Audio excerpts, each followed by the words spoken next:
vraiment dommage. Ça c'est voilà.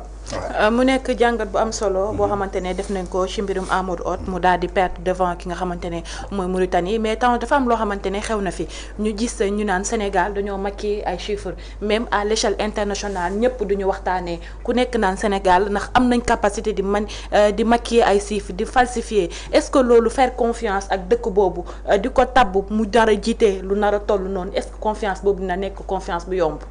waaw Ndeye Fatou d'abord balaa may ñëw ci question bi fallait que me rebondir par rapport ak Sarr l'activiste le Sénégalais de l'Allemagne tey kaddu yu mu fi wax je crois que c'est un Sarr qu'on a vu ci beneen vertu pourquoi beneen vertu parce que Sarr à cœur ouvert su ñu nee à cœur ouvert maanaam xol la doon waxee te ku waxee xol rek maanaam génnee dëgg parce que tey yaakaar naa ni nit da nga war a xam yaay kan xam fi nga bokk xam fi nga jóge te ñett yooyu bés boo ko boolee yaakaar naa ni mot bi nga xamante ni tey jii yomb na trop ay nit di ko wax dafay doon li gën a dagan ci yow muy mot patriotisme en voyant ça tu sais que c'est un vrai patriote un patriote c'est quelqu'un qui a son pays l'âme de son pays dans son cœur je peux dire que Sarr aujourd'hui tey mënoon na toog Allemagne am boobu nekk ca la muy nekk di am la muy añee di séentu Sénégal comme nañ koy defee ci réseaux sociaux mais il a pris le combat du Sénégal ba combat méttee ba kenn ñemewul xeex tey ñi yor bopp réew mi Sarr bi mu taxawee di xeex ak ñoom yaakaar naa ni boobu ñu ñeme woon xeex ak ñoom barewut tey bi nga xamante ni ñooñu yomb nañu xeexal la ñu bëree daal di fes pour xeex ak ñoom moo tax nga gis benn pulvérisation ci yenn plateau yi ku ci nekk foog ni ñoom la alors que démb bi nga xamante ni xeex dafa métti woon jafe woon lool ñu yor loo xamante ni tey jii dañ lay saaga manipuler la menacer sa vie menacer sa famille boobu la Sarr jógoon taxaw porter combat bi boobu la Tange Tandian jógoon porter combat bi tey nag bi nga xamante ni yor nañu nguur lépp a neex dara amatu fi nga gis ay nit commencé xeex parce que aussi dañ koy saluer ci lu mu wax donc dafa am loo xamante ni dafa am solo parce que man bi mu nee léegi sax Penda Sarr ca Ngawle mooy sama maam j'ai été surpris parce que Podor laa nekk dañ doon traversé di dem Ngawle ba soo doon lekk soo fotee ci yax dañuy naan Penda Sarr sa Ngawle moom la ko Baaba Maal way Penda Sarr sa Ngawle addi teddungal ku ne teddungal mooy teraanga kon donc kooku ni mu nemee rek la mën a mel donc juste pour rebondir par rapport à ta question c'est juste et simple c'est-à-dire que juste et simple on ne peut pas récolter ce qu'on n'a pas semé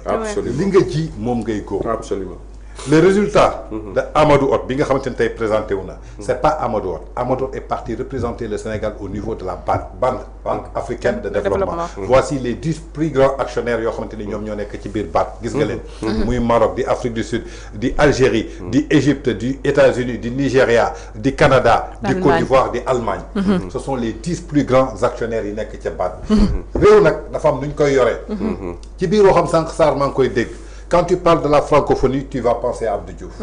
Quand on parle de NEPAD, on va penser à Abdoulaye Wade. Quand on va parler quand même de l'Union africaine, on va penser à Macky Sall. Mais quand on va parler de Diomaye, qu'est-ce qu'on va penser? Point d'interrogation.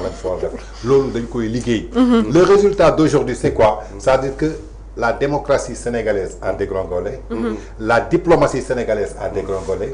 Depuis qu'on a choisi une ministre des Affaires étrangères, de l'intégration africaine, qui ne sait même pas s'exprimer. Ni en français, ni en wolof, ni en anglais. C'est extraordinaire. Voilà. Ça veut dire que ñetti langue moom ci àdduna anglais, français. mooy yi gën a courant. arabe am traduction am. mais yi muy wax yëpp. man wolofam su ko waxee mënuma la tekkil. ñetti weer moom français am xaw ma lan lay làkk. anglais am xaw ma lan lay làkk. kooku war a mën a représenter tey suñu diplomatie. diplomatie Sénégal mi ngi déggoongole bi benn citoyen sénégalais. génnee territoire du Sénégal.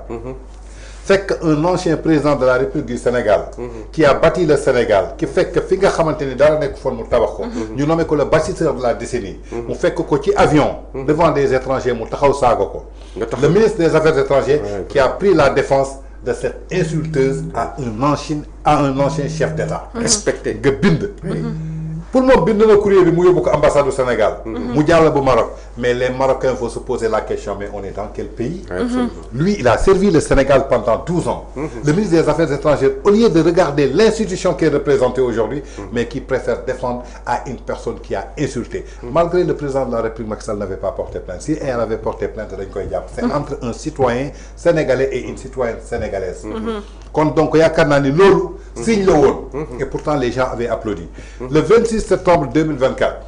institution Sénégal moo toog jàkkaarloog presse nationale et internationale. taxaw ne carrément le président Macky Sall a menti. aux Sénégalais le président Macky Sall a menti aux bailleurs. bi muy wax loolu nag dafa foogoon ni que mi ngi yàq président Macky Sall alors que yàqul président Macky Sall ne peut pas mentir aux Sénégalais car Macky Sall du institution. dafa fekk ci woon institution bi mu paree mu dem yoonam.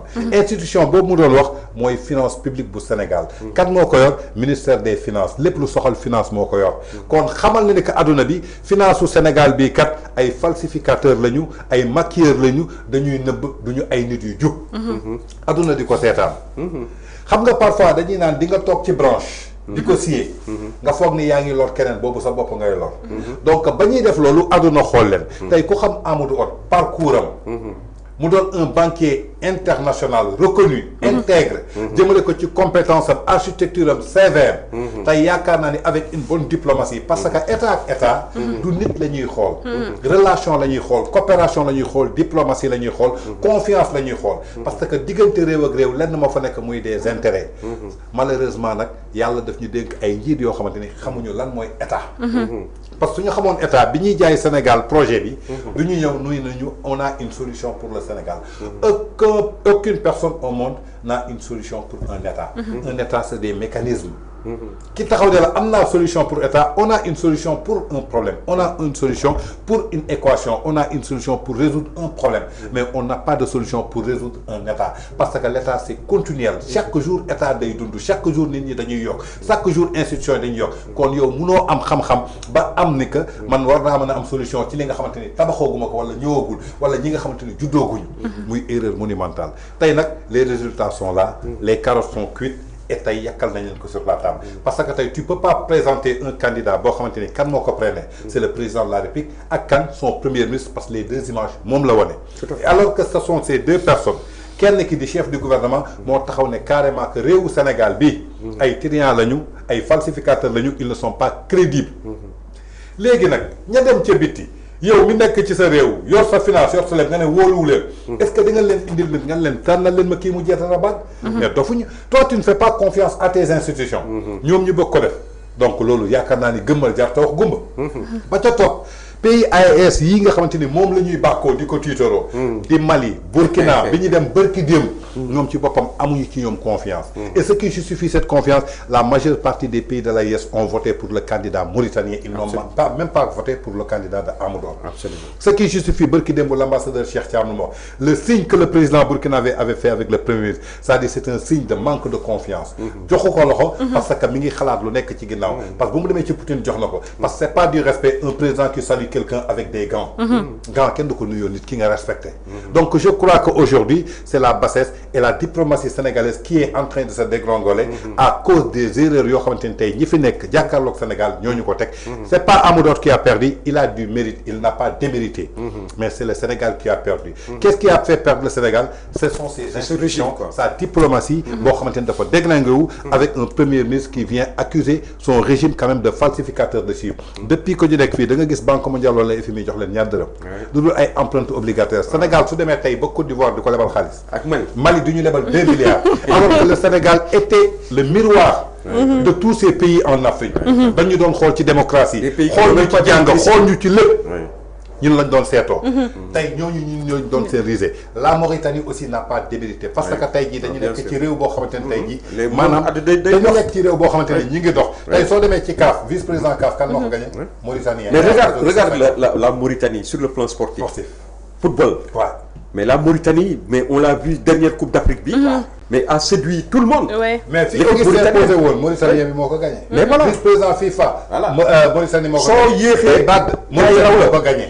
tey ñu bokk loo xamante ne muy ressource naturelle du gaz ñu am fi fuitu gaz. comment on l'a traité donc ce qui montre aujourd'hui quand on est sur les plateaux pour dire l'incompétence de ce régime on le dit pas gratuitement. on le dit pour les avertir. parce que les conséquences sont là. mais nag ñenn ci Sénégalais ñu ñuy déglu duñu comprendre ñun fan la ñuy waxee. parce que état dafa am lu koy gérer. mu nekk jàngat bu am solo boo xamante ne def